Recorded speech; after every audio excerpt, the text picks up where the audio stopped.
It actually is just more on the work schedule, so I don't know how many you need, but here, actually. Yeah, here you go. Maybe that should be it. It just it expands the work schedule. It does change. There's some confusion out in. There's some confusion out in transit because I got a grievance filed, basically, well, a complaint filed, I should say, by someone, a bus driver who believes that the current way that the overtime is being done is not the way that it's been done in the past. And there is some confusion when I talk to people out there tracking it back about what's actually been happening. Because some people say, oh, it's been this way for a couple of years, it got changed recently.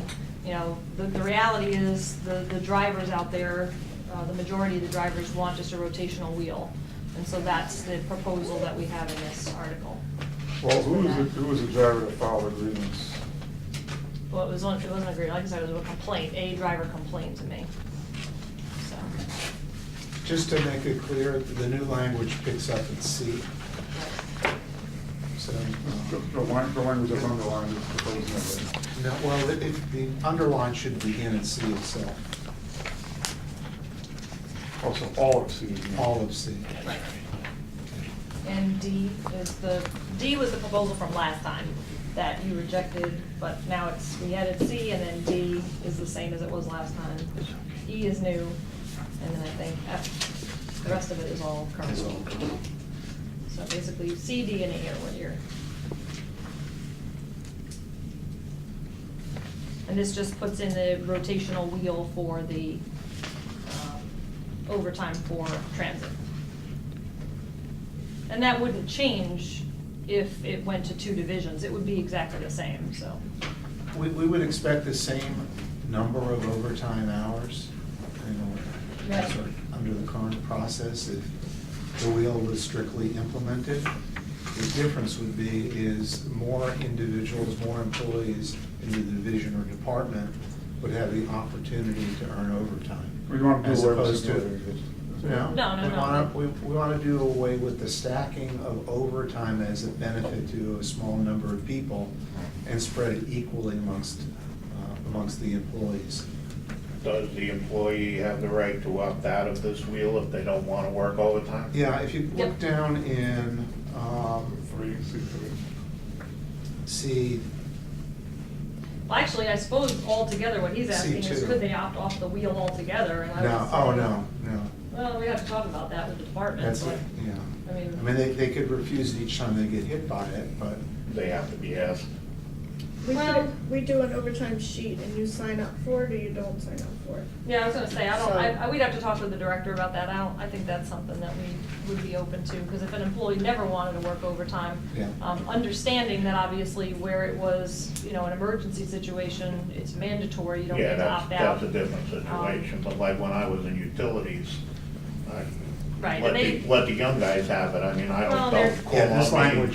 language does not address that. It's Okay. not Yeah, it in- doesn't address it. What it does address, what I was trying to respond to is, if you are on the list and you rotate to your name, Doug, and you say, I don't want to work, you don't have to work. The next person that it rotates to, let's just say is John can't refuse it, because we don't want to spend the day trying to find somebody to work it. Right. Is that outlined in? That's Yes, outlined it's in in there. 2, I think.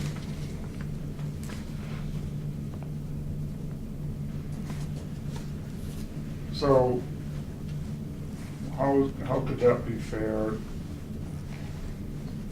If the person who gets bumped, we'll just use that word, the overtime assignment gets bumped to me. Doug doesn't want to work, he gets bumped to me. Yeah. So I'm not on the wheel, or the wheel's past me at this point, right? Well, no, you would be next on. You The would- wheel, yeah. the wheel rotates to Doug, okay? Doug gets the call and says, we want you to work overtime. Doug says, I can't do it today. I'm going out with Jim Sheriff on his yacht. Probably wheel not. that- Walk me out for the rest of the year, and if I'm on The the. wheel He then must be rotates dead. to you. You can't say, I want to go with Jim Sheriff on his yacht. First of all, you're not invited, only Doug's invited.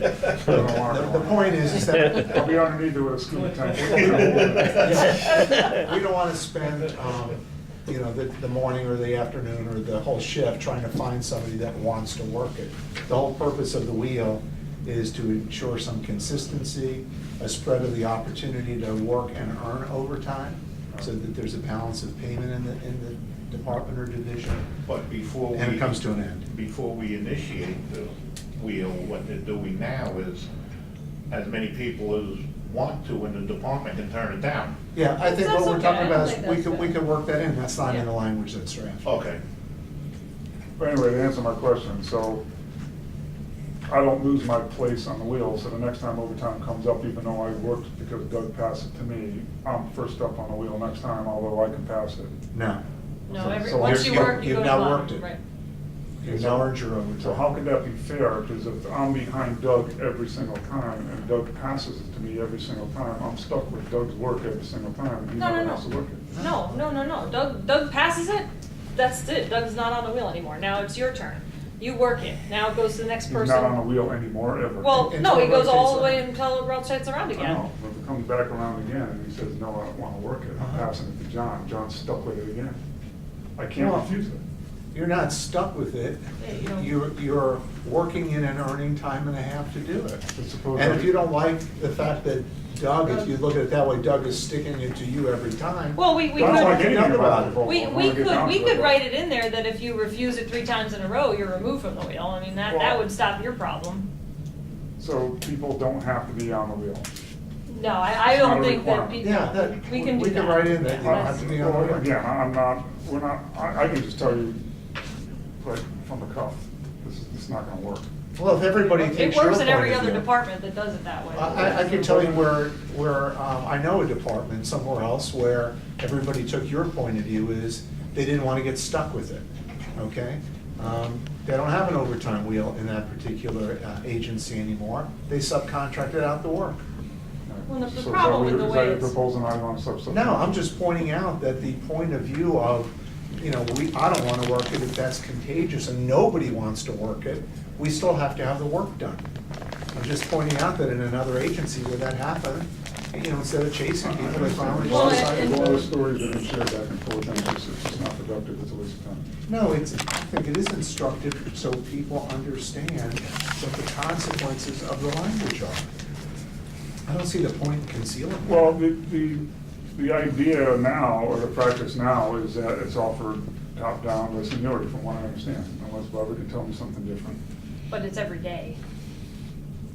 So what ends up happening is that the same person gets oversight. So you have people in the department that have. Not the same are- person, Barbara, we've been over this countless It times. is. No, it's not, because it's not the same day, and people don't work the same day all the time. And overtime doesn't arise on the same day every time. So you can't say it's the same people. If I only work on Monday, Tuesday, and I'm off Wednesday, or if I work Monday, Tuesday, Wednesday, I'm off Thursday. So it can't be me working overtime on Thursday when I don't work on Thursdays. Well, there's probably like 4 or 5 people in the department that are getting all the overtime and no one else is. And I can tell you that Jerry, who's first on the list, got 335 hours of overtime in a year, where the gentleman down on the list got 29 hours. The difference Is he in not pay is doing a good between. job? No, it's because he's number 1 on the list every single time, and all your drivers out there are very upset with the current system. So we're putting a proposal in to address the needs of all the rest of the drivers out there. You certainly can reject it if you want to, but that's our proposal. And it's going to balance out the level of overtime so that you don't have somebody getting 330 hours and somebody getting 20 hours. And that's what we're gonna fix, so, through this proposal. Okay, so is this the only proposal you guys have, or is there another one? Well, we gave you the whole stack of them last time, so none of those have changed, so. We'll obviously be putting the other thing in writing, so. Well, we responded, I mean, the last time we met, I think it was September 1st. And this is, this chart captures all the responses from both sides as of September 1st. So it's not like we haven't responded to any more than, I believe the county has responded to everything as well. Okay, well, Article So 3. you show them 13 open articles. I didn't even count them, so is there that many? So, count out the ones that don't have the T next to it. 2, 3. I have 14. 13? So 13.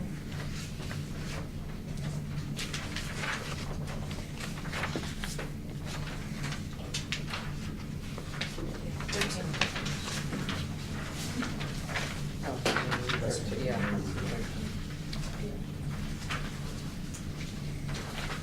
So you have 42, Let's, can we jump to one that I think you indicated you would look into a little bit more, and that's 19, which is the starting point for PTO.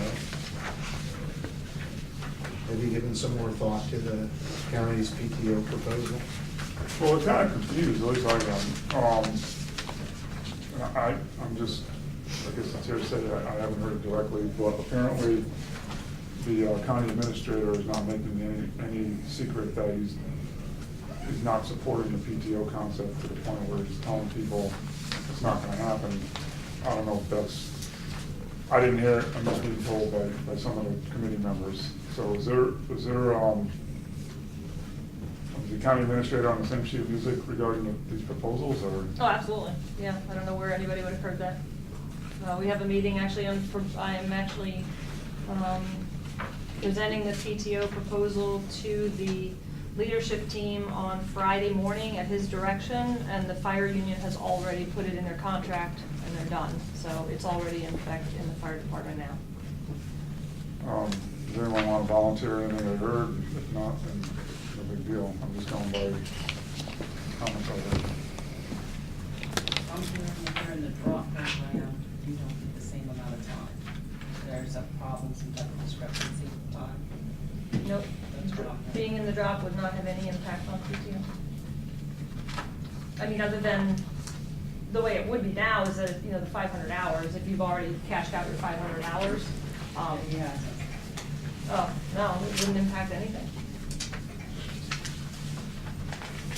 I know, I sat in a meeting and the supervisor told probably 8 of us that Dan Piles wasn't on board. He said it probably is not gonna happen this year, PTO.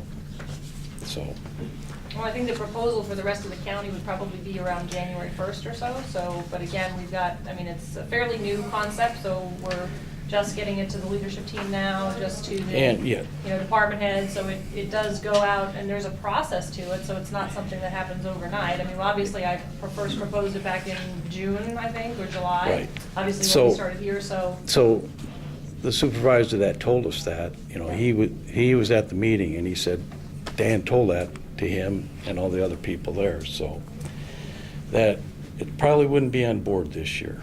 Well, I think that's a fair statement. It's not on board this year because I know he's made the comment that we have to look at it as a leadership team, tear apart the policy just like we do with everything, and that would probably take until January. So to say it's not going to happen this year in 2017 is probably very accurate, and I don't doubt he said that. And we're not on schedule to get it implemented as to your bargaining unit in this calendar year either, Right. at the pace. Well, yeah, I mean, I guess it's just a matter of what someone considering a year. I mean, the fiscal year, October 1, 2017 to 2018, some people perceive it as a year. You know, it depends on how the context of the count is being made, I guess. I mean, fire, it's going into effect in fire December 1st, 2017. So for fire department, it's actually, no, 17. It's going retro. It's not retro. It's not December 1st, 2017 yet. Yeah. December 1st of 2017. December 1st, 2017. Yeah, they're having it, that's when theirs goes in effect. Well, I mean, I've talked to the committee about it. They don't seem to be very supportive of the idea. When we're in caucus, we'll explore it some more. According to my notes, I think 35 shift differential pay is something that we could agree to if there was some minor changes made. I think we're part thereof, with the words that were going to be inserted. Do you have a counter on that? I didn't know if you were going to have it because it's your proposal, Okay. the revisions, but there's going to be insertions of the word for each hour or part thereof. Yeah, I thought we discussed that last time. We did. And Dean's position was, if those words were inserted in there, it would be okay with. Yeah, that's a net monetary gain, that issue. So do you have the ability to, I mean, I guess we're not really signing anything other than that, right? Right, but yeah, we would agree to that, that wasn't a problem.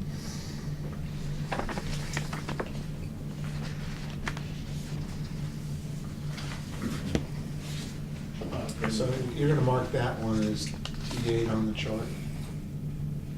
Yeah, as long as, Well, you know, these are notations about TA, and it won't be official until the document, the change shown in it is initialed anyway. but just for everyone's records, I don't know if you remember, it was, so shift differential, 5% of base pay shall be paid for each hour, and then our revision to that was, or part thereof, so there wasn't a requirement to work exactly 1 hour.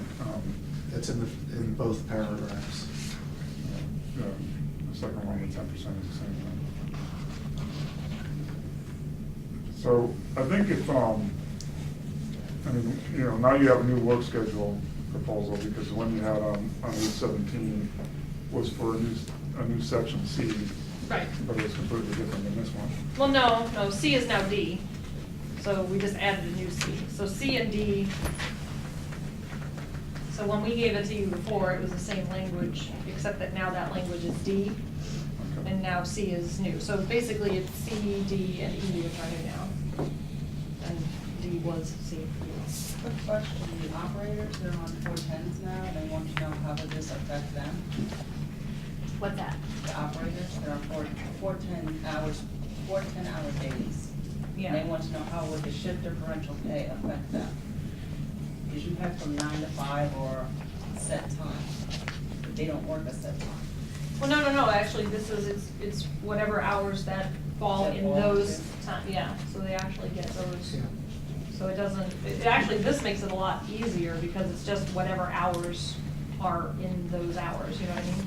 So for example, a shift differential of 10% of base pay shall be paid for each hour or part thereof that they're from midnight to 6 AM. So if they're, it doesn't matter if they're working 8 hours, 10 hours, 12 hours, if any of those hours are between midnight and 6, they get 10%.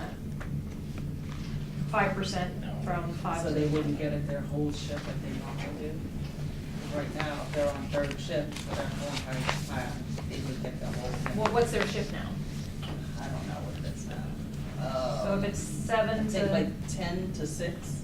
yeah, so from 10 to 12, they'd get 5%. And then it would- And then it was 10% from 12 to 6, right?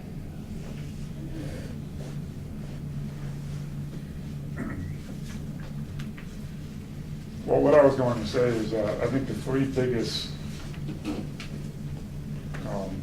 issues, it seems to me, are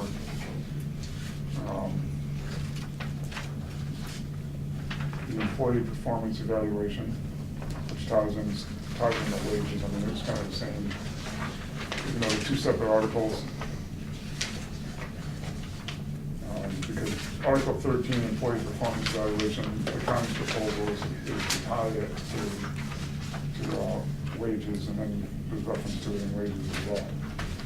So I consider that to be the same issue, you know, wages / employee performance evaluation. That's one big issue. Seniority is the other big issue, and then the PTO is probably the third big issue. I think those are the three biggest fish to fry, so to speak. Understanding there's a lot of other proposals out there, but, Yeah, and the board was very clear during the budget presentation, during both the budget workshop and when they adopted the budget, that 2% is merit. I mean, that's how they approved it in the budget, and that's how it went before in the hearings and the workshops and everything. And the board made it very clear. That applies to all non-bargaining, and everything that applies to bargaining is subject to negotiations. Well, that's true. Yeah. So, I mean, so We it's not a can't matter. force it on you. We can't force merit pay on you, that's true. Right, and, Well, in theory, we could, but that's not our intent. Right. Our intent is if you want to leave the money on the table, we can leave the money on the table. well, the whole idea is that just because the board approves something for non-bargaining, and I know it doesn't need to be said, but, our observation is, I guess, is that, up to 4% or 4% average is what's been approved. No, actually, that's wrong. It was approved as a merit pay, and that was very specific in the board's approval. It was approved as a merit pay. So, I mean, I would disagree with that. They absolutely approved it as merit. John, with respect to your, just because the board says something doesn't mean it's so, that certainly is true from your point of view.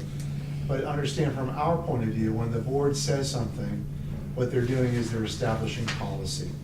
And when they establish policy, the county administrator starts to implement rules and procedures or provisions of collective bargaining agreements that implement that policy. And the county administrator sends us to the table to negotiate that with you. And in the end, you don't have to voluntarily accept it. That's certainly your right. You could reject all of our proposals. There's a process to test whether or not that policy will hold to the bitter end, which is through an impasse process. That's not our goal. Our goal is to persuade you that PTO, as the starting point of these wage issues and to evaluations, has a lot of merit to it. And the merit is not only in terms of evaluating employees for merit, but the money that goes with it. Well, I'm just looking at this document, and it says proposed budget for fiscal year 2018. Page 3 of it, on the top paragraph, it says, this is particularly noteworthy. It's talking about, I'll back up a little bit. The general fund net budget of $275.5 million is $667,691, or just 0.2% more than the FY17 general fund net budget. This is particularly noteworthy given the budget includes year 3 of the sheriff's pay plan, as well as an average of 4% wage increases for all other employees. And our point is that the county can afford it. It's just a matter of whether or not in collective bargaining, how that money is doled out can be agreed upon. Well, what do you think it means by average? Well, it means that we can certainly afford a 4% increase for all employees, unless you tell me the county can't.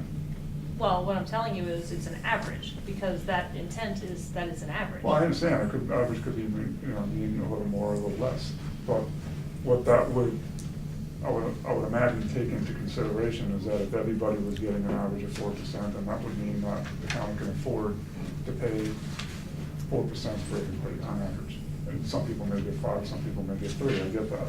But on average, the county can afford to pay a 4% increase. So again, it's up to collective bargaining and our process to determine how that money's doled out. It's not a question of whether the county can afford something, that's our point.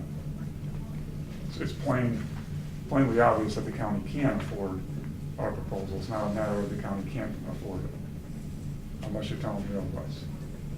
This is not an affordability issue, it's an issue about the best way to spend the money, Right. Well, I understand that. but- consistent with policy. So if it's not an affordability issue, then there's no question of the affordability.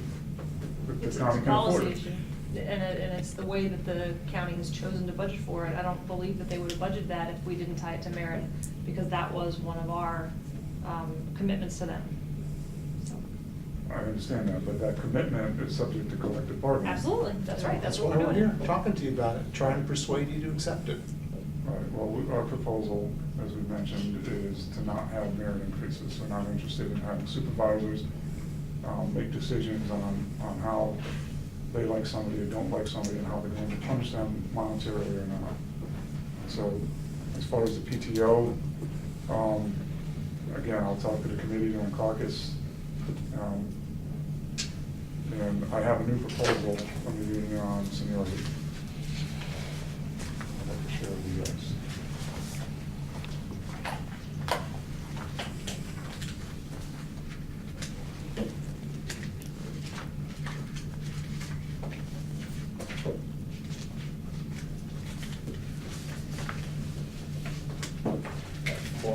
As far as the merit increases you were talking about, I've been getting a ton of phone calls from people in the past that have gotten good evaluations. Their immediate supervisor has done the evaluation, sent it upstairs downgraded those evaluations. Why? I John, can't, one more. I'd have to ask that, but first of all, no Wouldn't that be employee. cutting into their raises, that's why? No, not necessarily. The other thing is, if a supervisor shared an evaluation with an employee prior to their department head looking at it, that would be a violation for the supervisor. Well, So that's a doesn't- problem, so if you want to let me know who Doesn't that the is. evaluation go, the immediate supervisor does it, then the employee goes over it with the? No. That's the No. 28 years I worked here, it No, was done. absolutely not. The supervisor does the eval, they give it to the director makes sure the eval says what's consistent, the director signs it, no, goes over it, then it goes back to the employee. The employee never sees it before the department head looks at it. Or, it doesn't necessarily have to be the department head, it can be, but it's 2 levels up. So it gets a rater and a reviewer, those are the 2 people that look at it. Those people sign off on it, then it goes to the employee. It should never happen the other way around. And to be honest with you, no, it shouldn't really matter, because there's, the way that the merit is, it's all with respect to, you know, the whole group, so it shouldn't have that big of an impact. Well, the concern is that we've had some of our employees complain about their evaluations. There's no ability to challenge the merit increase other than to put a letter in their file, I guess, right? That's what your proposal is. So there's no ability to if someone tanks my evaluation score, all I can do is write a letter, duly noted, gets put in a file, and still get stuck with whatever your increase is. Right? Well, not Does that necessarily. I make mean, I think sense? there's a provision that says if you believe it's for some discriminatory reason or some reason for bias or something, then it can be addressed, and that goes to me. The employee always has an ability to meet with the supervisor regarding the eval, and I have gotten lots of score changes upwards, not downwards at all. Because that's clearly what has happened, that the employee met with the supervisor, they challenged some of the things, and the score's gone up. So that's the only way I've ever seen a score go. I've never seen one go down into my office. And I've probably processed 100 in the last week or 2 that have gone up. So, I think that's coming from the employee meeting with the supervisor, saying, listen, here's what I disagree with. They meet, and then the score is adjusted upward. So I don't see any problem with it. I mean, obviously, we're not proposing anything for your group that's different than the entire rest of the non-unionized employees. And, you know, I mean, I'm sorry you feel that way about the, you know, but in our minds, there are employees that work harder than other employees, and we want to recognize that through merit increases, and that's our stance. So out of those 100 people that came to you, you have your score changed and you changed it higher, are those all bargaining unit employees or? I don't know. I truthfully, I think I'm so. not talking but about union members, I'm talking about bargaining unit. Right, no, I understand, but I just know that I've seen them, I haven't looked at who they are, even the position titles, I just know that, like Kathy's saying, hey, change this one on the spreadsheet, you know, change this score, so we just have the scores, you know, so we're listing them. And they have, quite frankly, some of them were different than, I asked the departments just because, you know, the timing to get me a spreadsheet with their scores, those weren't always right. You know, when the evaluations came in and we saw the score, I mean, some of that resulted in a change, so probably a clerical error it could be. But we're just making sure, and like I said, most of them have been for, I think, the fact that the employee met with the supervisor, and by the time the eval got to us, the eval was different than the spreadsheet, but it's because that had the input. Because we got the scores when the supervisors did them originally, but not necessarily when they met with the employee. And now that the employees have gotten them, and now we're getting the forms in, that's what we're doing, is making sure that we have a new list with the scores on them. And they're still coming in, to be honest with you, so. Well, and that's kind of along the lines of what our concern is, so it's not even over yet. Just in a short time, out of 1,000 some odd employees, I guess, that are in the bargaining unit. I mean, again, you don't know if all 100 of them were bargaining unit or not, but if they were, that would be 10% of the. Well, and again, as I mentioned, I think some of them were clerical errors as well, so just, because a lot of them were 4-3 point, you know, or 3-4. You know what I mean? Like a lot of just, you know, just. And, yeah, and ordinarily, it's not that big of a deal, except when it starts coming to how Right. much money somebody's. That's why we're checking them. You know, and so, it just proves our theory that mistakes are made. It proves our theory that. Well, like I said, we're 100% checking each eval as it comes in the department and making sure the score is right. And at that point, the employee's already seen it, which is the most, you know, that's the best that we can do. And again, as a whole, I think it's a very good system. I think that we've gotten a lot of positive comments about the evaluation form this year because it actually captures what the employee does. It's actually job specific. It was easier for the managers to fill out and not getting a lot of complaints on the form, to be honest with you, or from the employees. If we go back and look at a lot of the newspaper articles, it says Pasco County has more than enough money, they don't know what to do with it. Why don't we give them the 4% and then You actually have an article that says we don't know Yes. what to do with our money? Yes, there was an article in the St. Pete Times that said Pasco County has so much money, they don't know what to do with it. I'd like to I see that. guarantee I can dig it up. Okay. What about the 4% and then go ahead with your evaluation raise? What I was going to say is, I mean, because you mentioned that, why shouldn't they give it to harder working employees? I still say, you don't have to be a supervisor to look at the staff and see that there are definitely favorites this way and favorites that way. And a lot of times, it so happens that the newer employees, particularly those who have been hired by the managers, more recently by the managers or supervisors, are the new favorites, you know, and I see that happening where I am now.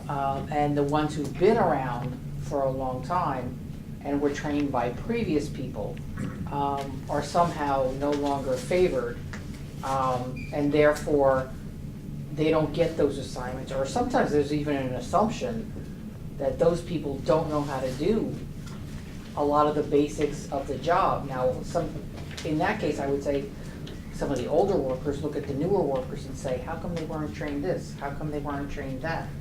You know, how come they don't understand that this is important? Did somebody forget to tell them that? So I still say, I mean, and we definitely seek staff who, in some cases, are what I would call a problem employee compared to others who nothing seems to happen to. If anything, I would say excuses are made not to deal with that person, not to deal with the issues that that person brings to the workplace. And I know that others who have actually tried to do that, or discuss that or bring it up, have been told to just slough it off, that's the way it is, you know? So I still see a very biased environment, particularly towards one that shows more favoritism, so to speak, and gives more credit to newly hired employees as opposed to the older employees or employees who have been on the system, with the system for a longer amount of time and who were trained under previous management. I mean, I still, and it's no surprise to me that the newer person who comes in, you know, doesn't see what we call the landmines or the potholes that exist elsewhere until they fall in them, you know, and then once they fall in them, then all of a sudden they start seeing, oh, this is the way it is. And in my opinion, I think I still see evaluations given on that basis. And if the raises are then distributed on that basis as well, it demonstrates an unfair process. I'd say every employee, from the newer ones to the older ones, to the favored ones, and so on, have put in perhaps a year and a half worth of work since our last raise, and deserve that 4%. We've worked through storms, we've worked through extremely busy seasons and you know, on our job, and I definitely think it's a much more equitable method to distribute it more evenly. I just don't see that. Without regard to merit. Without regard to merit, And that's where we disagree. because the merit system is still, I mean, Still with I bias. understand what you're saying, and to that point, you know, you said yourself that there's some employees that don't, you know, I can't remember your exact words, I don't wanna put words in your mouth, but that get away with stuff or whatever. You know, as a supervisor, as a manager, I know that there are employees in my department that work harder than other employees in my department, and I want to be able to recognize that. And I know that that exists everywhere, and there's not one of you sitting in this room that can tell me that you can't think of employees in your own departments that you go, why do they, they just show up and they just get by and they just come here and put in their time, where there's other people who work really hard and go above and beyond and do that. And I don't think it has anything to do with new or old. I don't see that at all. I think if you pulled the scores, you wouldn't notice that at all. I think I see what happens with some newer employees is, they'll do it for a couple of years, and then they see how staff gets punished, or how they don't get rewarded for doing Right, more. I agree. And if you paid them better, merit, and rewarded that, I think you'd see that performance stay up. Well, And that's our I point. don't know. I mean, we could belabor this for a while, because we've had that, and I don't mean to cut you off, because we've had this discussion for 3 years now, or 2 years now, excuse me. But, and it's always, you understand our side, I think, and we understand where you're coming from. It's just really important to us as an organization to recognize merit, and that's our stance, and that's where we're gonna be. Can you describe how it works? Because the contract Sure. just basically says whatever non-bargaining. Sure, yeah, absolutely. So in every area, and I would say area because I don't want to break it down by department or division, because some departments are broken down by department. For instance, my department is, small enough, I suppose, and other departments are small enough where you can just use the whole department. If you look at libraries, for instance, or utilities, for instance, it's so large that you can't do it by department. But basically, you're taking the average score of a rater, right, in that area, and you're saying that in some areas that average could be 4.3, and in some areas that average could be 3.1, and those are actual numbers. And you're taking that average and saying that the person that scores around the average, and it's a little bit up and a little bit down, so a little below average, a little above average, those people will get the average increase, and then if you scored a lot, further below or above, then your merit increase is different based on your eval, as compared to the average in that area. And that's all, it's very simple, it's like a bell curve. Okay, so there's a different standard for each area. It's not a different standard, it's a different raters rate harder than other raters. And so the example that I used, and we can have this debate, I don't know if I've ever done it here, but is that if I put a question on an evaluation form and I said, you have to wear your name badge every day, right? You have to wear your name badge every day. That's the standard. And I put a question on there and I said, did the employee wear their name badge every day? Okay? And so should I rate you a 3 because you met the standard, you wore your name badge every day? Or should I rate you a 5 because you can't do it any better than wearing your name badge every day? So how many think it's a 3, you wore it every day, it's a standard, right? How many think it's a 5? And how many think it's a 4 because I can't decide between a 3 and a 5? The reality is there's no right answer.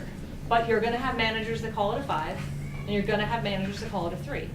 And so recognizing that you have those rater differences is how you make fair evaluations. Recognizing that in fleet, maybe it's a 3, and the average is 3.2 for that group. In other areas, I literally had a department where the average